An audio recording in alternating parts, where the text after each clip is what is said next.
Hello, everyone. I've got Garrick King tonight from the 1111 Matrix Code series. We're going to do another episode coming up soon. He told me he's got some stuff, and he shared something with me today, and it's just like, how? I don't understand. But I've got him, and we're going to talk spirituality.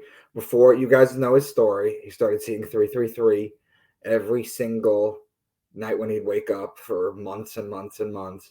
That led to 333 and 1111. You guys have seen the series. So we're going to go into the spirituality before, during, and after. So let me bring him on. Hey, brother. Hey, how's it going? So let's just jump right in. So before you even saw the 333, right? Mhm. Before you even saw that, where were you spiritually, mentally, and all that kind of stuff? Spiritually, I don't know. I've always been a very spiritual person. And I think it just stems from all of these experiences that I've had since the age of 3 or 4 years old.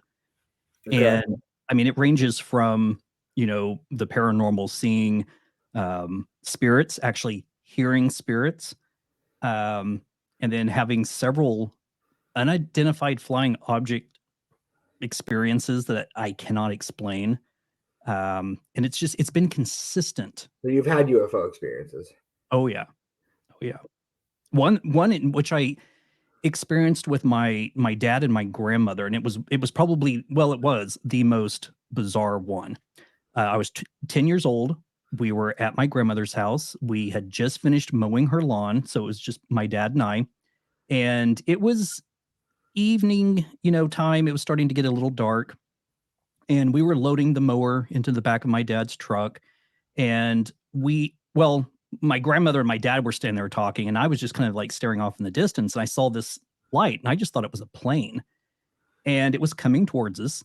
And the closer it got, this thing was round, and I'm talking like disc shape round, no wings, no sound.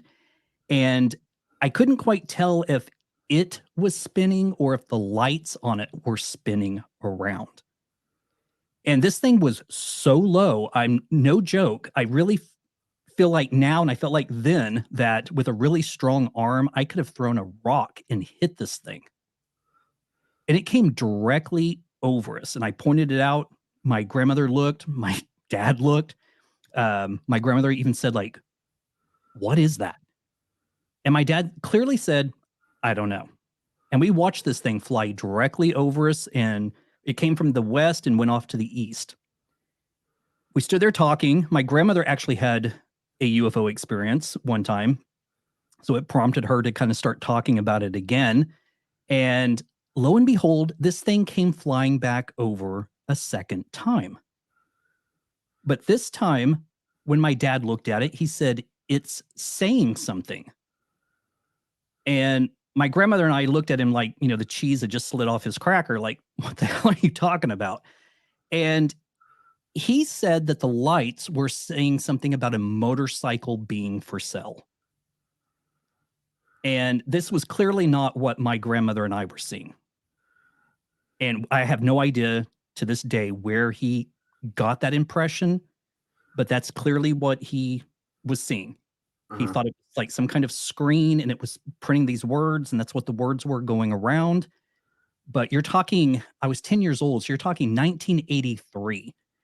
Tell me what kind of flying object in 1983 was perfectly round with no wings, made no noise, and was some kind of advertising craft. Right. But I mean, that's clearly what my dad I mean, saw. He saw it's something a completely similar different. experience that a lot of people have. I mean, Jesus, Jimmy Carter, like as he was running for president, talked about his UFO experience. Like now I wasn't even. I don't remember when Carter was. He was the 70s, right? I wasn't even here. But Yeah, 70s, I think, I early do 80s. remember reading about that so many people have this experience. So how did that shape you? I mean, I've always been fascinated with that sort of thing. I mean, my grandmother told me her experience when I was quite young, and it stuck with me.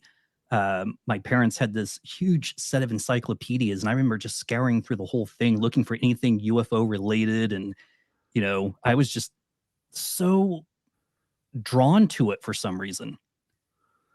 And I have been my entire life. Just Gotcha. drawn to that subject. So you've always been spiritual. Do you remember your mindset as okay? I'm gonna try and phrase this in a way because I'm usually pretty good with words. As you started to notice the 333, because you probably obviously didn't really think much of it until it was every day, and then at a certain day you looked at it and you're like, "This is happening a lot." What was your mindset like right before you noticed that there was a pattern? I don't know. There was kind of a lot going on. I was really at a state of,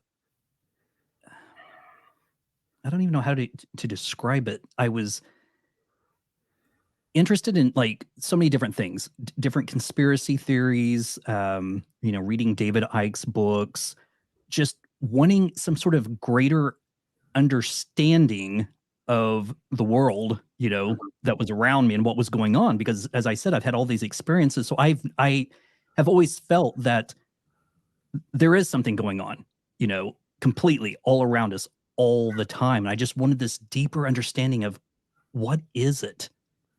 And I actually do remember that leading up to that point, I used to go running and jogging and biking. I was in really good shape. Not so much now. But for some reason, for a good, maybe solid month before this, for some reason, I was drawn to the moon. So I would go out, on my walks, my bike rides or whatever. And if the moon was out, I would just sit there and just like look up and stare at it. Like, I don't know, like there was some kind of connection or longing, I guess, was kind of a different way of saying it. It's the same way or same feeling that I get when I see pictures of the pyramids. There's a longing, like a recognition, like I've been there and I miss it and I want to go back, but I've never been to Egypt. I've never been anywhere and seen any pyramids. Right. And it was the same way with the moon. I like had this feeling that that's the only way I can describe it. It was a longing to go back, even though I've never been that I'm aware of. Right. Okay. All right. So how did your mindset shift when you started like obviously like when you noticed the pattern of the 333s and then like you're aware of it and then like it's happening every single day. So like a week, 2 weeks, 3 weeks, like at some point, like what's going on through your head? Yeah, I mean, clearly, obviously when it first started happening, like I said before, I didn't think much about it. But when it started happening consistently every single night, then yes, my thoughts were this is happening for a reason, but I didn't know what or why. And it just again, it was sort of like this feeling of there's something going on, and I shared it with those who were close to me, but I didn't really talk about it to too many people because it just sounds crazy, and it does. It sounds unbelievable to wake up at the exact same time every single night for, practically 11 months. At any point were you like, all right, I'm gonna do something to make sure that I don't see it?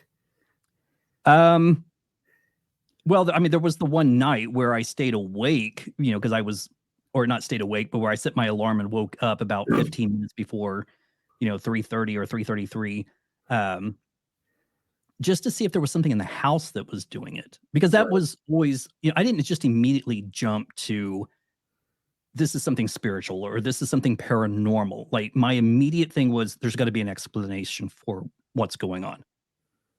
So, I mean, I scoured my room for, you know, like maybe I thought, there was a watch or something that I had in my drawer and I had for whatever reason.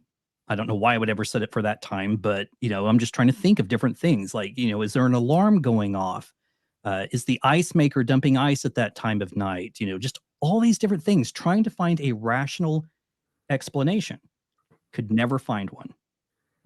there's a Sherlock Holmes story about a man who's in his house, and the door is locked from the inside, and he's dead. He's like torn apart, and the house is a complete mess. And something or someone clearly went in there and killed him, and they're baffled. They can't figure it out. And so at one point, Sherlock Holmes says, what ends up happening is they realize that it was like this giant monkey, I think it was, that came down the chimney and attacked him. Because, and what Sherlock Holmes said is, after you remove all the probabilities, what you're left with has to be the correct answer. So I don't know if you've ever heard that or explained it to you that way, but forgive me, I might have butchered part of that story, but that is in essence what it is. We've ruled everything else out. This has to be what happened. Yeah. You know what I mean? So I'm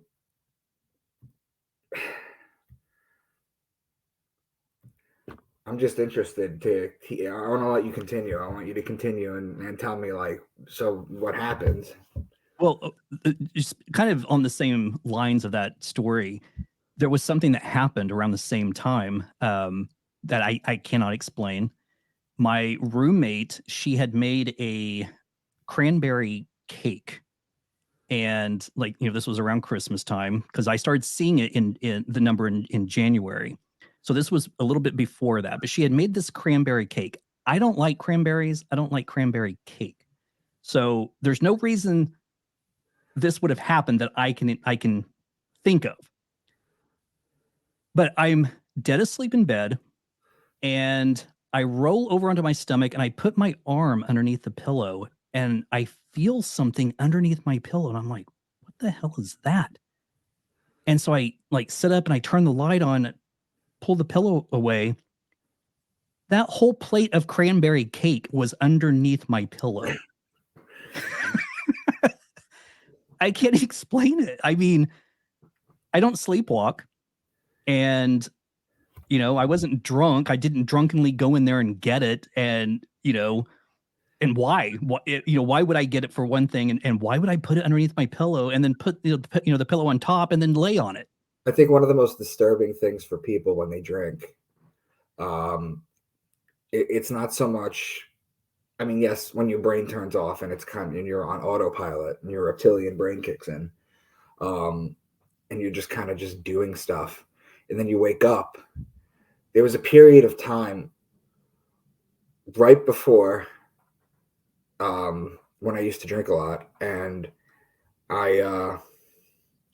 this is when I started to get into spirituality very deeply, but I used to drink a lot, and for a period of like 2 weeks in a row, I left my phone in the freezer. Like I would put it on the charger at night, go to bed, I'd wake up and it would be in the freezer. I'd have to buy a new phone. And then this happened every night to the point where my girlfriend at the time, I told her to hide the phone. And the days that she hid it, then it didn't go in the freezer. But I actually caught where she was. I accidentally saw where she was hiding it one time, and then the next day it was in the freezer. Like that, like losing memory, losing consciousness like that is one of the scariest things that you can go through. That's why I'm so against alcohol, for starters. Right. It's terrible, but yeah, that cake story definitely just triggered that memory.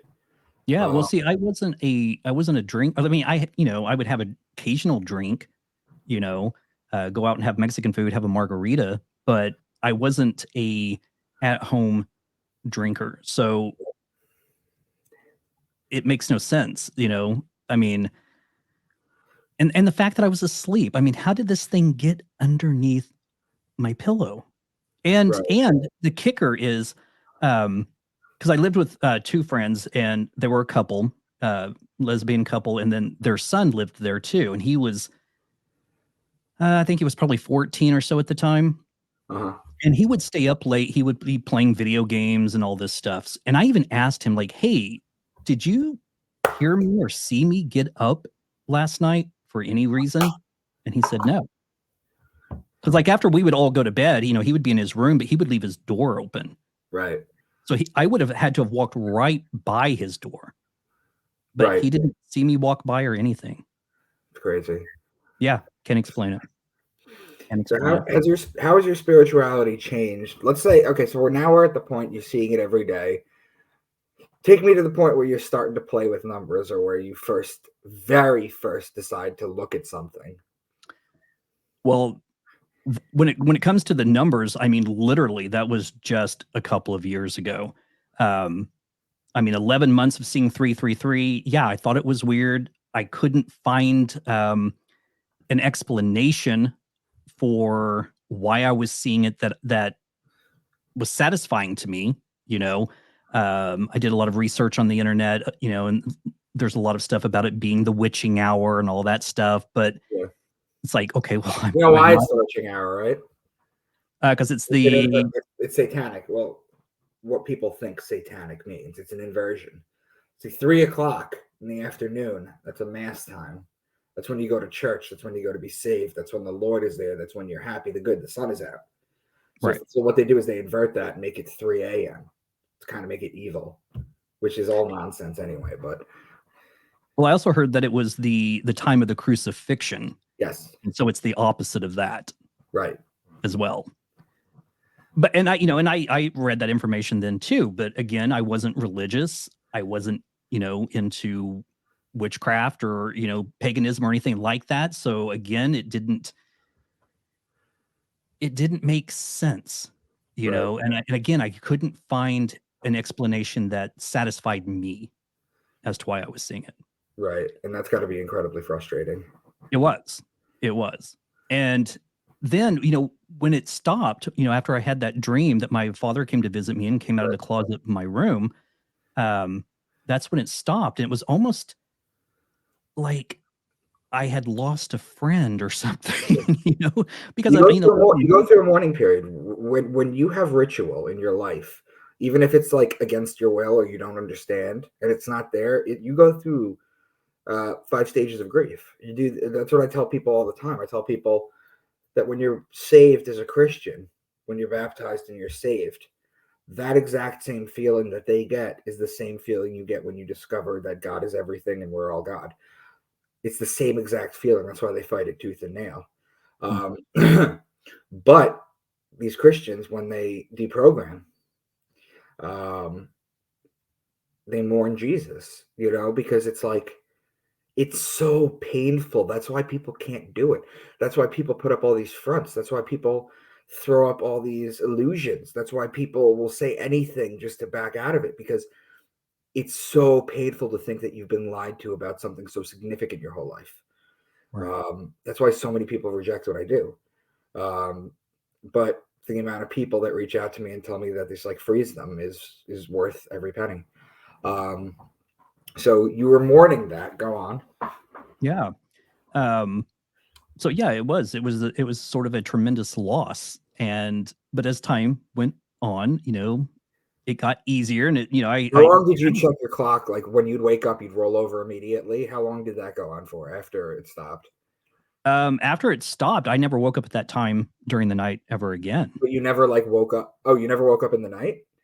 Well, I mean, I might have woken up and like rolled over, or if I did wake up and look at the clock, it would, it might have been, 1 a.m. or 2 a.m. So you weren't like trying to find it again.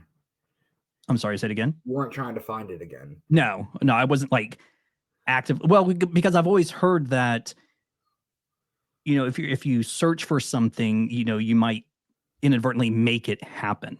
Mm-hmm. This was happening without me even thinking about it, at first. And then when it stopped, I didn't want to sit here and just make it happen because that's what I'm thinking about. Right.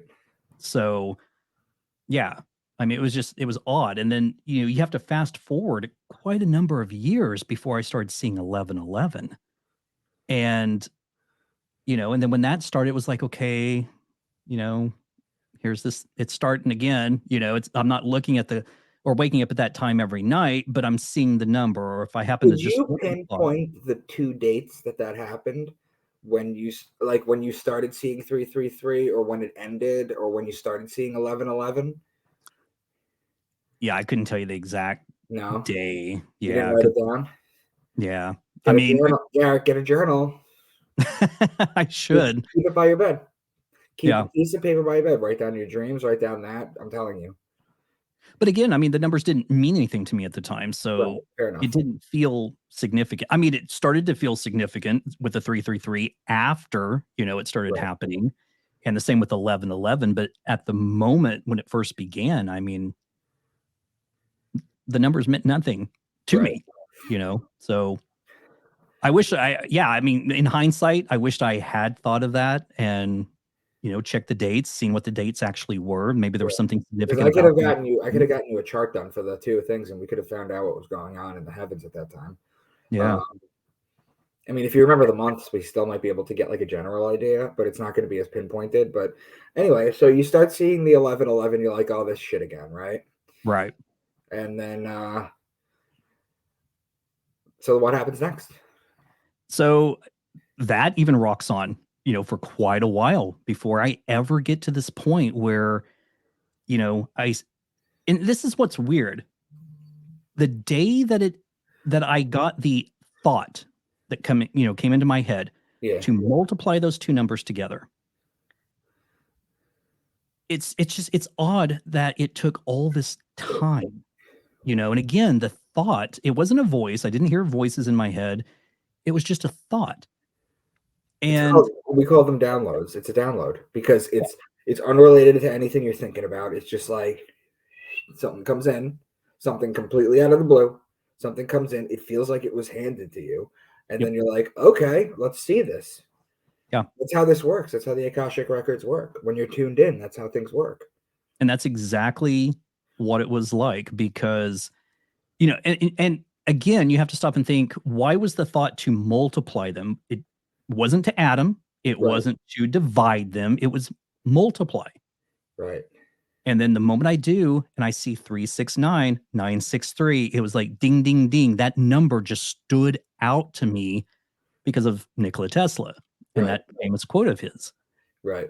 And so there was a kind of this inner rush when I saw that because I was like, whoa, like it that felt very significant. Still had no idea what it meant, Right. you know. And then when the second thought came in to add 1111 back to it, it's like, okay, where are these thoughts coming from? Right. Because you have no math. You have no math background. None. I hated math in school. Right. Hated it. It's funny. Yeah. And now here I'm just staring at numbers all freaking day Yeah. long. It's really funny because because this fulfills you. This is your purpose. This is what you do. And it's interesting that you use the word purpose because for most of my life, I've always had that question. Why am I here? What is the purpose of this? Yeah. All of it. When I was a kid, I was raised Baptist. We didn't my parents weren't like super religious people at all. Um, in fact, my mom and dad were the type that would go to church on Sunday and then come home and it'd be like, fuck, fuck, fuck, fuck, fuck, like they weren't constantly swearing, but I mean, they were just, I can remember being a kid on the playground and my friend, we would go off to the corner of the playground. We just sit there and just say one cuss word after another, didn't even make any sense. We were just swearing left and right because, we heard our parents say it, Right. but I never felt a connection to church. I always felt like it was a mockery. I mean, the way this particular church was, the preacher would literally say, he wouldn't say hope to see you next Sunday. It was you will be here next Sunday. Yeah. And you will wear a suit or, a dress to the women. It's not, come as you are, that sort of thing. And it Right. felt so fake to me. Right. and the collection plate going around, and I'm sitting here thinking like, why are we putting money in this when, like, look at this place. This looks like a king lives here. Why are we giving them money? It didn't make sense to me even as a kid. Right. you know but at some point we stopped going. I remember having this little tiny Bible. It was like a little children's Bible book, and I would take it with me on the school bus and read it. It made no sense to me because the Bible is kind of complicated for a kid at that age, and even though it was a child's Bible, it wasn't written for a child. It was like the King James version. It literally made no sense to me as a kid. But as far as being super religious, no, I've never been. But I've always had this feeling that there is something greater. There's something beyond. And I never understood why, the contradictions in the Bible. It's supposed to be a loving God, a caring God, but yet he did all these terrible things at the same my time. friend Deborah Grace, who wrote Crucifying the Bible, books 1 and 2. I don't know. I don't know if you've heard of her or you saw one of her. She's an expert. She was in the church for 40 years, hardcore 40 years, and then she started seeing the contradictions, and now she just lists them out. Mhm. She's phenomenal at that. But let me ask you a question. At what point did you see my work? Boy, it was right around the time that I reached out to you, and I don't remember exactly when that was. Okay. But it was probably a month or 2, maybe 3 after, I started putting all this stuff together and seeing the numbers and seeing how things were coming out, seeing these connections, that tied in with your work. And then I heard you on a podcast. I want to say it was either Tinfoil Hat or Whiskey, Beer, and Conspiracies. I can't remember which. I want to say it was Whiskey, Beer, and Conspiracies. And I just decided to reach out to you and see if you'd be interested in seeing the work, Yeah. and seeing if you could help me figure out what the hell it meant. I try. I try. I talk to the people who follow me, who follow this channel, and who listen to me, and I always share you one of my favorite quotes, and it's from Picasso. Picasso said this, by the way. He said, "The meaning of life is to find your gift, and the purpose of life is to give it away." And that's one of the most powerful things I think I've ever heard.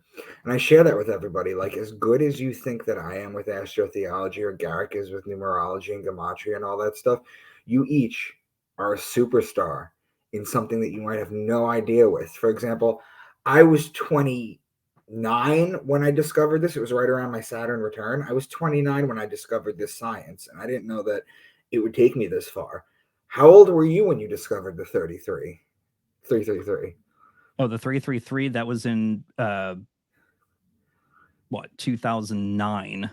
So you'd think I could do all this math in my head, but I still need my calculator from time to time. Hang on. Come on.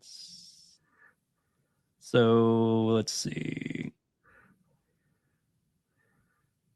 2009 minus 1973. So I was 36. So you were 36 when you discovered this stuff, right? Yeah. And I mean, everybody has a gift. You just don't know what it is. Some people work for it. Sports stars, they put the time, they put the effort. Boxers, things like that. Some people, it just comes naturally. Some people, like some people are artists, some people are painters, some people are what. But and the other thing too is that it's okay if your purpose in life was to go through schooling, either get an apprenticeship, go to college, get a job, marry, have a family, and be a mom or a dad. Like, that is a purpose too. And if Right. that is what fulfills you and you just like watching content creators talk, then that is totally fine. That is so noble. Raising people like that. It's not the answer for everyone. And people look at you weird when you don't have kids. Believe me, as you get to my age and as you get to your age too, right? I'm sure they do. Yeah. But I mean, that is a noble purpose right there, is to raise a family, and that is good enough. That is Yeah. good enough. There But was everybody, sorry, go ahead. everybody has the ability to have an extraordinary gift. My goal, I don't know how you feel about your work when we present it, but my goal with what I do is I want someone to wake up, become obsessed with this like I did, watch all my stuff, come up with new interpretations, new ideas, and then just blow me out of the water. Like, I want people to surpass me. I want this to grow. That's Yeah. what I want people to do. That's why I teach all this stuff. That's why I put it all out. I don't have a Patreon. I don't have I don't have any of that kind of stuff. I sell my books from the house or on Amazon, and I sell flash drives. That's literally it. I don't have t-shirts. I Yeah. don't do any of that. I want this information to come out. And I feel I would hopefully that you feel the same way too, that someone can take your cipher that you figured out. So going back to your cipher, let me ask you a question. Where were you at with your work up until the point that I mentioned to you about the Bible code and the Bible software? Then you get the Bible software, and how did your work take off? I'm just wondering, because you've told me that because of my recommendation, you looked into it, which Yeah. I'm grateful that you took my advice, because I mean, Garrick, I did fucking tell you. You did. You absolutely did. Um, I mean, obviously, when I started looking at the numbers and looking at, gematria, however you say it, um, and seeing what the results were, there was a lot of references to the Bible and God and Jesus, and I had many, many, many conversations with my brother about this because Is it, he on the it same level? I have to know. Is he on the same level spiritually as you are? yeah, He yeah, is? Oh, yeah, so that's we're beautiful. yeah, we're into a lot of the same stuff. Good. He is Good. Okay. completely just Lord with Is he around your age? yeah, he's like 2 years older, 3 years older than I am. Okay. Yep. Um, but yeah, when I started like talking to him about this stuff, I mean, he was, I think he was in the same position that I was in the sense of, okay, this is odd, but what does it mean? That was always our kind of our thing. And every time I would show him something new, I was like, man, check out this connection, but what the hell does it mean? And still even sometimes today, I come across something and I'm like, okay, but what is this? What's the end result of all of this? There's got to be something. Right. And I feel like, God, man, the more I research and the more I just crunch these numbers and I find these connections,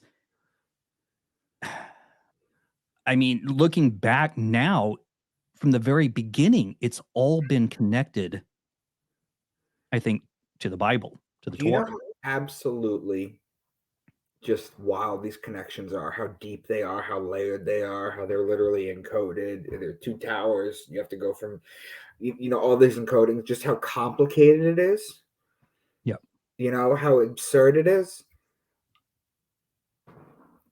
Physicists are looking for the universal equation. And what that is all this craziness that's going on in quantum physics, those chalkboards full of equations and stuff. They're looking for the universal equation, which is going to be one line, a short line that explains everything. And that's at the end of yours, too. I'm telling you, that's it. For all that this is complicated, it's going to end up that, because the universe is simple. It's made on laws. The universe is built on karma, dharma, and mathematics. That is the universal language. And I'm telling you is that when you get to the end, you're going to find your answer. So, but I think my question was, so you got the Bible software, and then how did that help you generate more? How did that help you? Was it just like a new door opened up, or like what did you even do when you first got it? Like when you started playing around with it? What were you looking for? Oh, I mean, I was putting in everything: my name, my brother's name, my mom's name. Because that's one of the things that they talk about with the software is that every single person living now will live in the future, has lived in the past. We are all named in the Bible. And so naturally, that's the first thing I'm going to do is start, looking for my name. Right. Found it straight away. And then I started putting in the numbers. Was this your birth name or your married name? Garrick King is my married name. No, I know that. I know that you took his name. I know that. But I mean, did you search Garrick King or did you search your? I can't even say maiden name, but like your birth last name. Yeah, they're both in there. Garrick Staggs and Garrick King. They are? Yeah. They're both in there. Now, what's interesting is I could not find any connections with 1111 or 333 around Garrick Staggs, but it shows up around Garrick King. It's incredible. So, yeah. So this software really just took you to a whole new level. It certainly did. And the numbers, when you start seeing, you'll see this in the next videos that we do. Can you name your Bible software real quick, just in case anybody wants to jump in and do this? Yeah, there's actually 3 different ones that I use. One is called Keys to the Bible. Another one is called Code Finder Millennium Edition. And the other one is, it's an odd name. It's JLA Tanakh. And it's like research program. And that one's free. That one's completely free. Anyone can go to the website and download it and do all kinds of searches with it. Code Finder and Keys to the Bible, those are paid versions, but they're not that expensive. They're like around $59, $69, something like that. That's so it's not too terribly expensive. Yeah. I mean, because so this all stems from the books, the Bible codes, which were written by Michael Drosnin. Michael Drosnin, and guys, pick up the Bible codes, there's 3 of them, the Bible code books. It's what Garrick does. And this was written, I think, in 2008, 2009, give or take. So the software wasn't quite there yet, but they did have an antiquated version of the computer software to do this. And Michael Drosnin, who recently passed away, maybe like a year or 2 ago, he was a reporter, and he came across this Bible code that this gentleman named Eliyahu Rips, he was a rabbi, came up with. And they basically go through everything. And it's equidistant letterings. Equidistant letterings and patterns. So, like, for example, one of the examples they give in the Bible code is you'll have like George Bush, 9/11, Twin Towers in like around each other, like legitimately.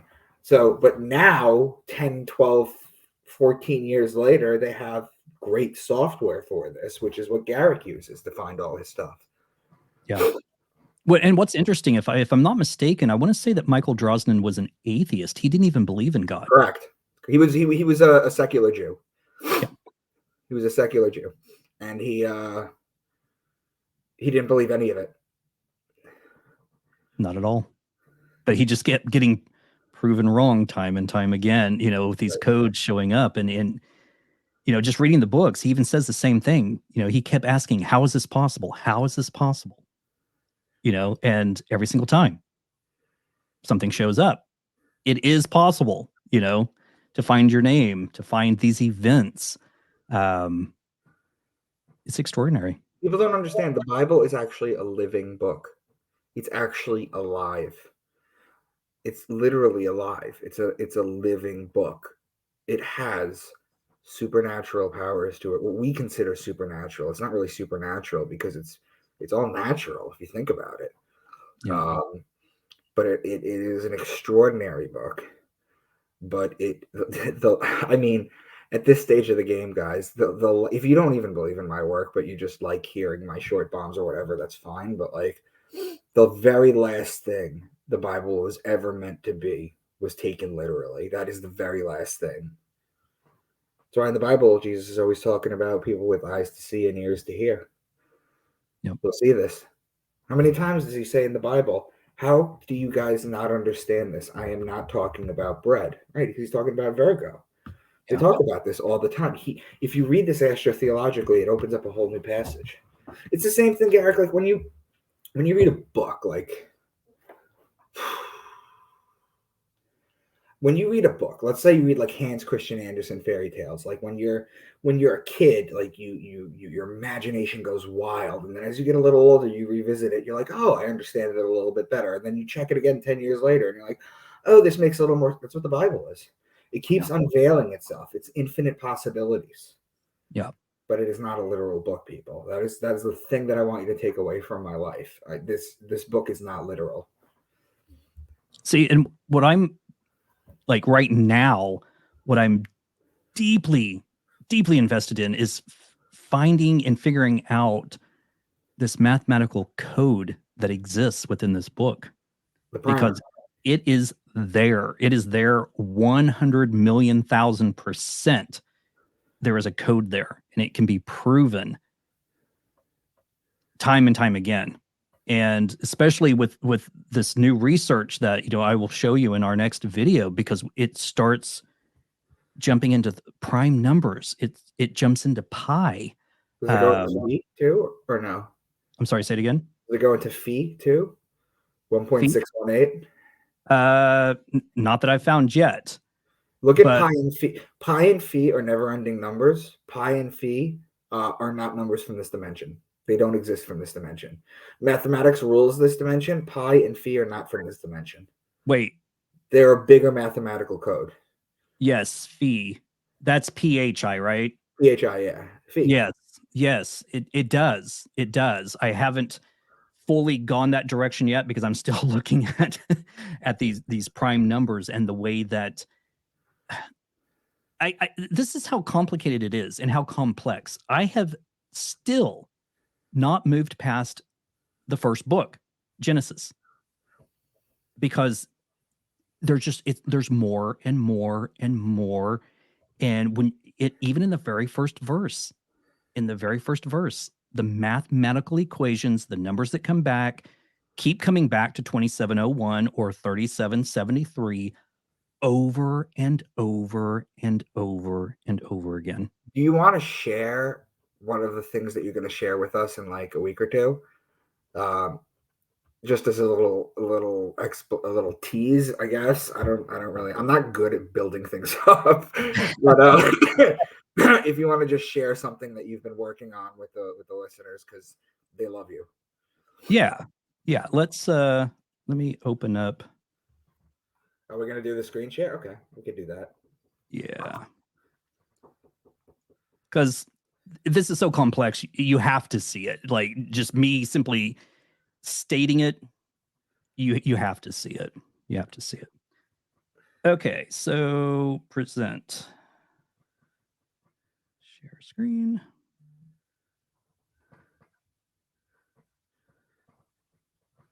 I'll let you know when it pops up because I'll have to put it up.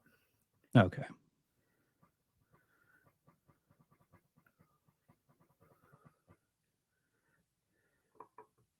I think it popped up on my end. I can see it.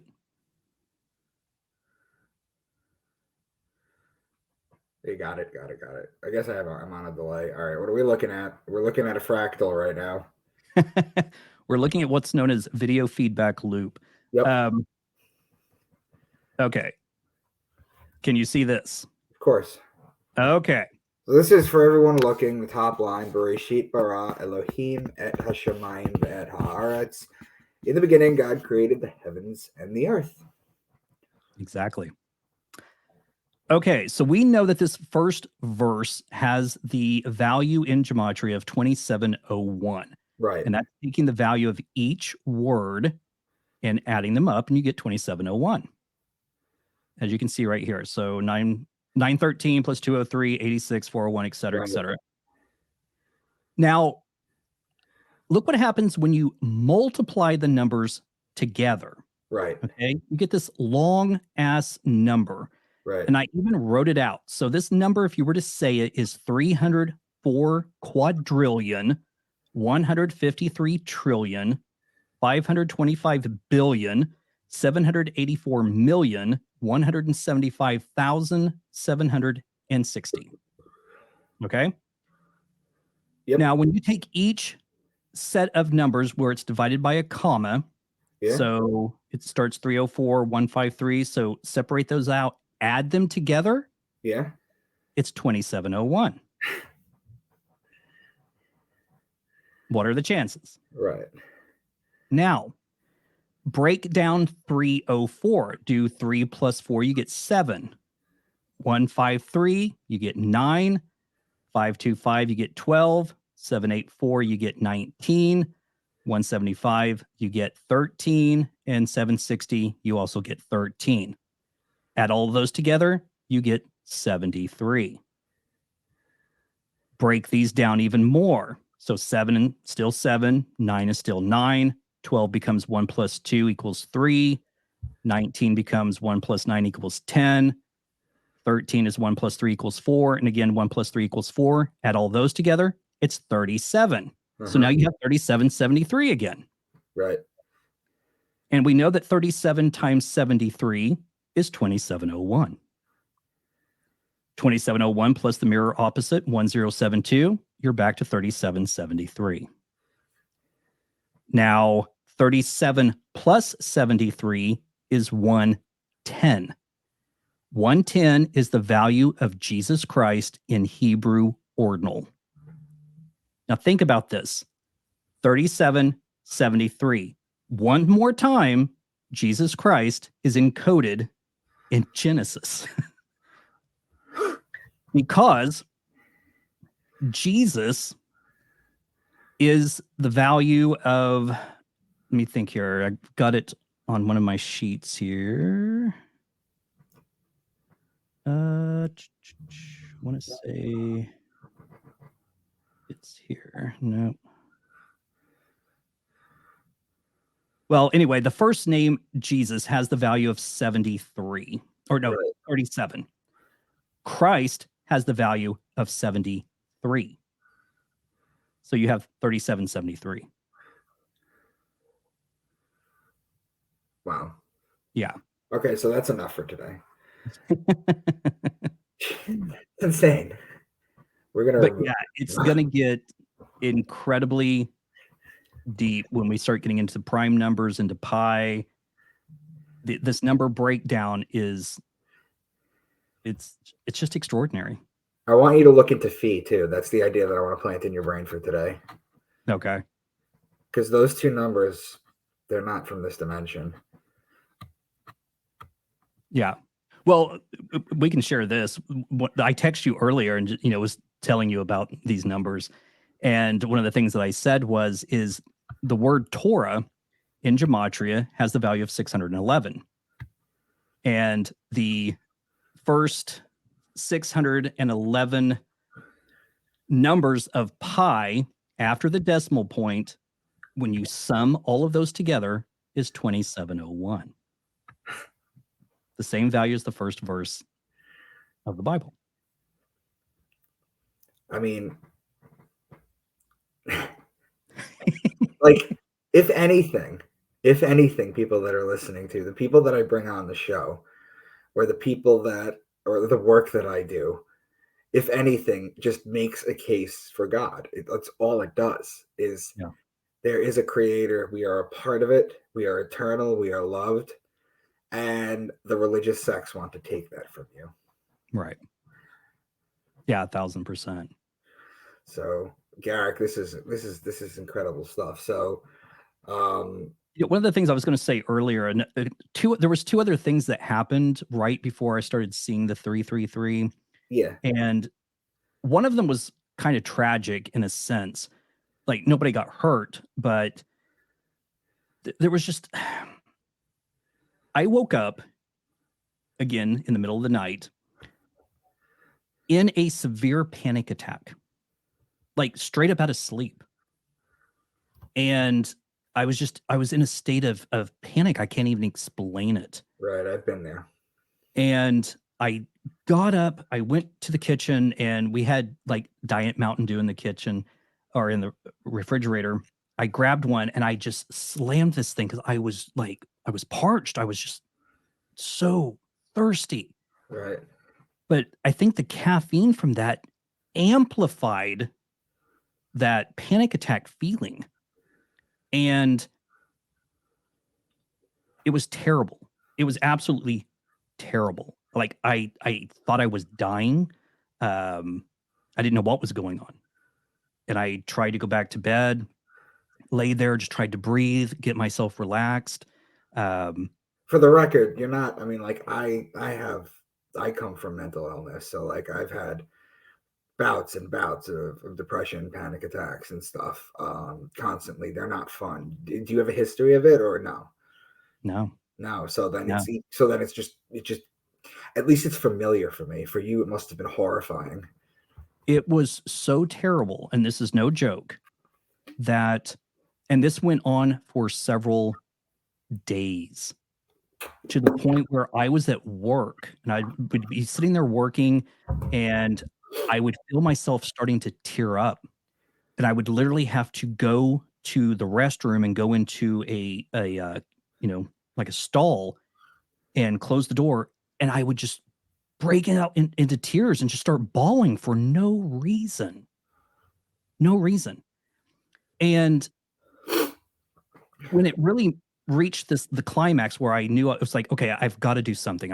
I have to do something, because this overwhelming feeling that the only way I could make this stop is if I no longer existed. And that's where it became scary for me. I just want to share with everybody that what Garrick just explained to you, that's called the soul awakening.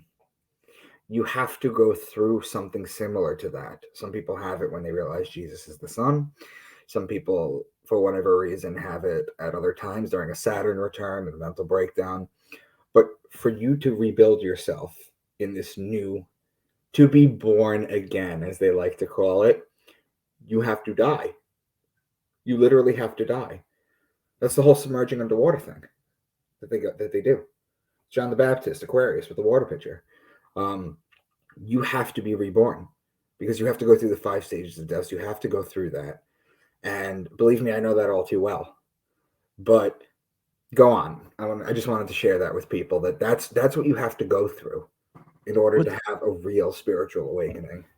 It's so interesting that you say that, because I mean, now looking back and reflecting on that, it's like, wow, that's makes a lot of sense, because shortly after, because I literally I called up a doctor and was like, is there something going on? I don't know what's happening. I think he thought I was, a little crazy or whatever. Because I couldn't explain it. I couldn't even really explain. I have no idea what caused it, for one thing. I mean, I wasn't depressed. I wasn't anything. I just literally woke up out of sleep in this panic state. Right. And, he prescribed me, I don't remember what it was. But I didn't like it because first of all, it made me start packing on weight. Yeah. For one thing. Oh, And, antidepressants will do that. There's yeah. ways to manage that, but you have to get used to it. The other thing too is antidepressants will, for about 6 months time period, maybe even longer, completely obliterate your libido. Yeah. Oh yeah. Oh yeah. Big time.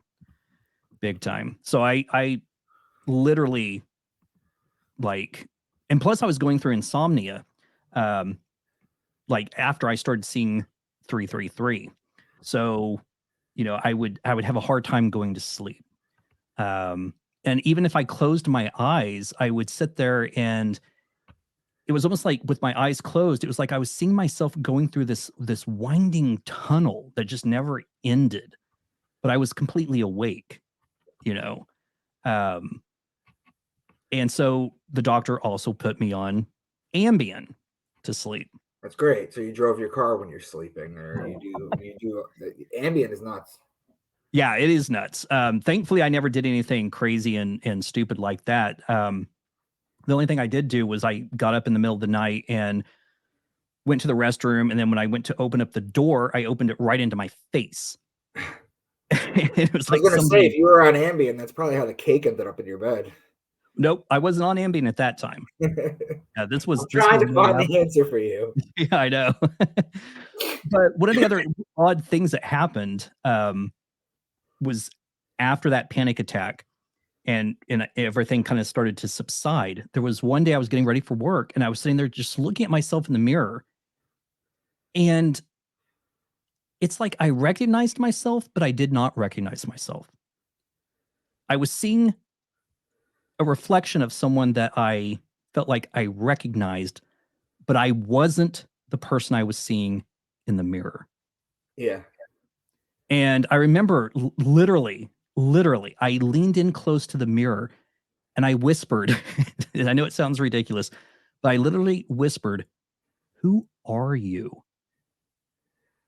Because like, it was like I was looking at somebody else.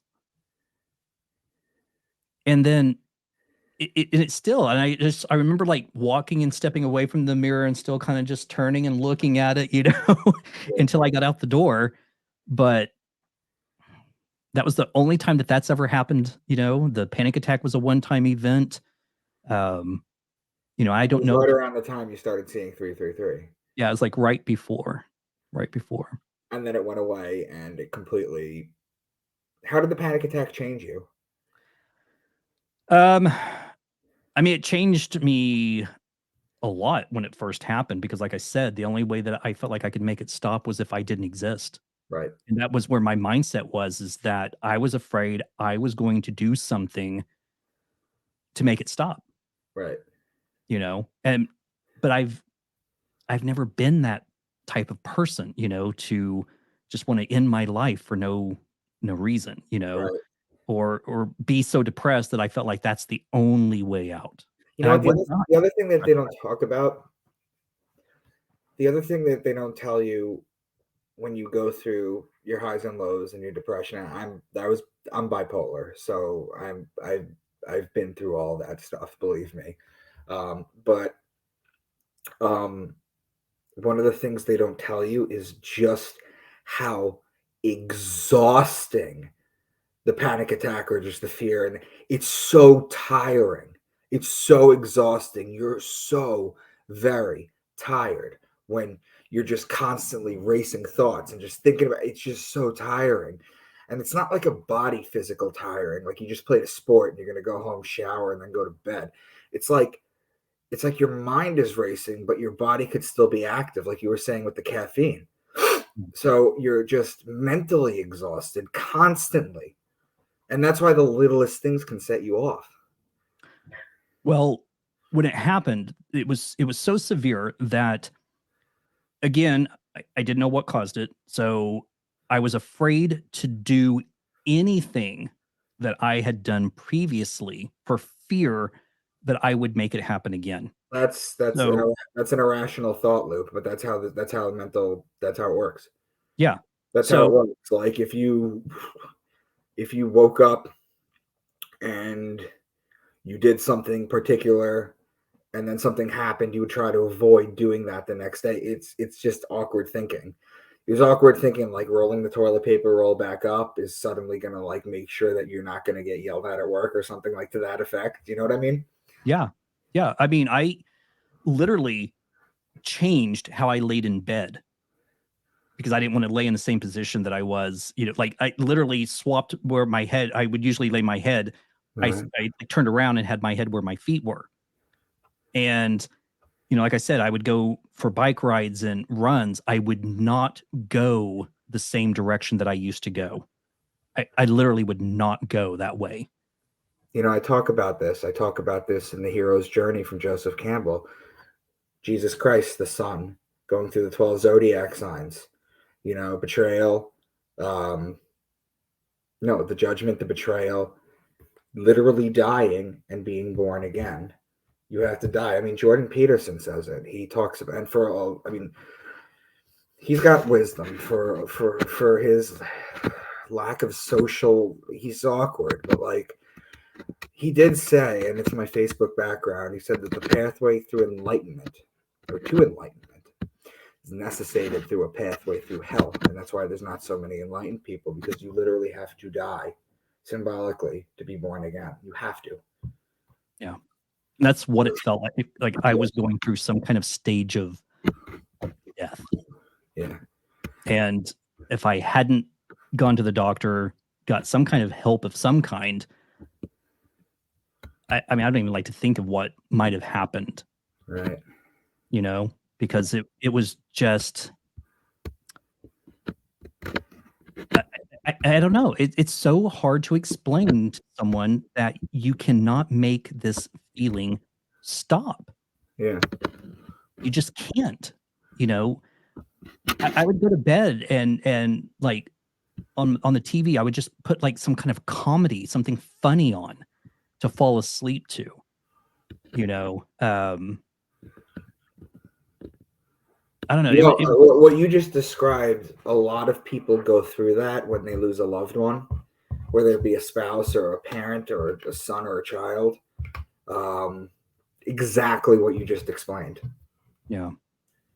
Well, my father passed away 2 years prior. He passed away in 2007. And I think I was comfortable with it. You know, I because I mean, he had been dealing with cancer for quite a while, so we had plenty of time to, you know, come to the understanding that, you know, at some point he's going to pass. He's not going to be you know, you could prepare all you want. It can go on as long as you want, but nothing prepares you for that last like 90 days where you watch them wither away. Nothing prepares for that final moment when you watch them take their last breath. Yep. Because I was, like I said, I felt like I was okay and comfortable with it, but I was literally standing next to his bed. I had my hand on his leg, and when he quit breathing, I lost it. Lost it totally. But there was couple of interesting things that happened.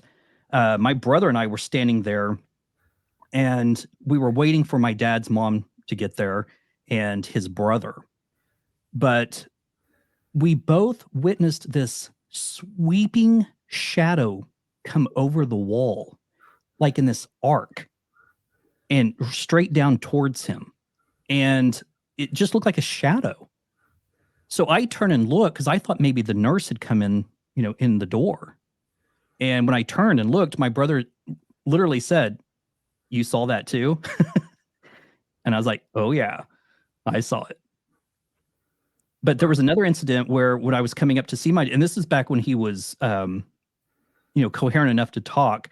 I went up to the hospital to see him, and I was on the elevator, and there was a woman on the elevator with me, and she got off on the floor right before the one that I was getting off on. When she stepped off the elevator, she turned around and looked at me and did this wave like that, just as the doors are closing.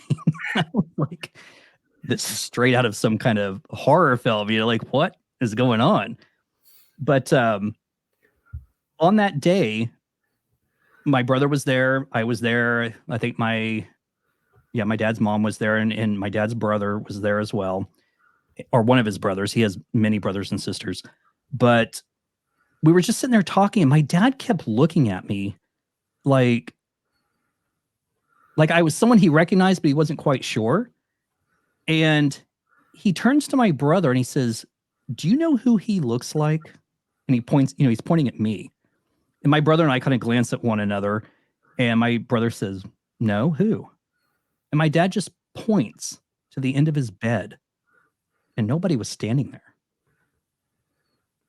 Yeah, they start to see spirits, see a lot of these are.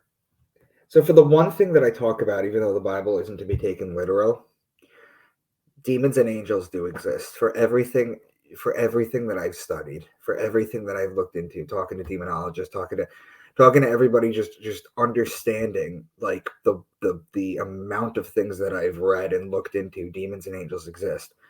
The demons and the angels in the Bible are archetypes for who they actually represent in the real. They're not actually as they're represented there. So is with people as they're passing and they start to see loved ones and people.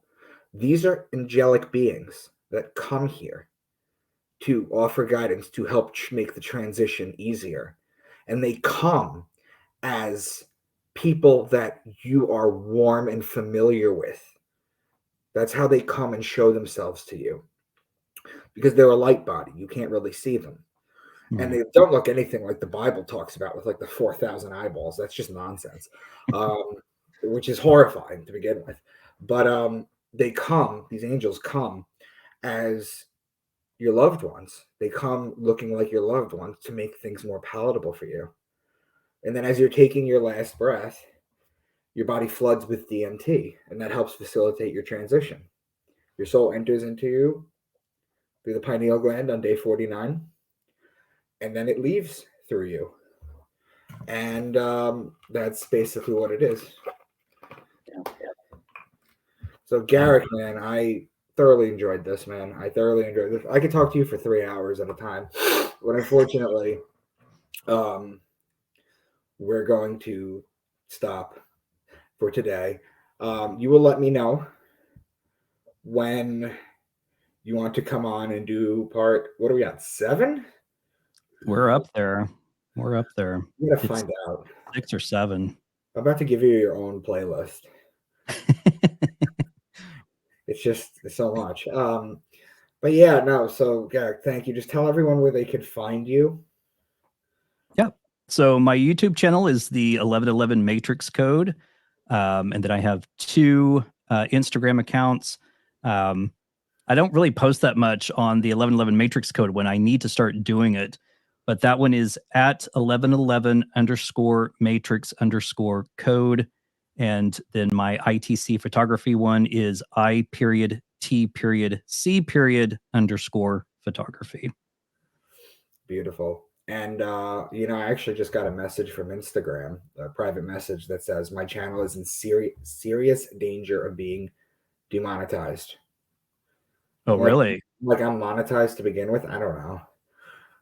So, yeah, I guess they don't like what I post. But just hang on for a second. Everybody, thank you for watching tonight. Tomorrow, I'm going to post that epic video that we've been talking about. We're going to do this, guys.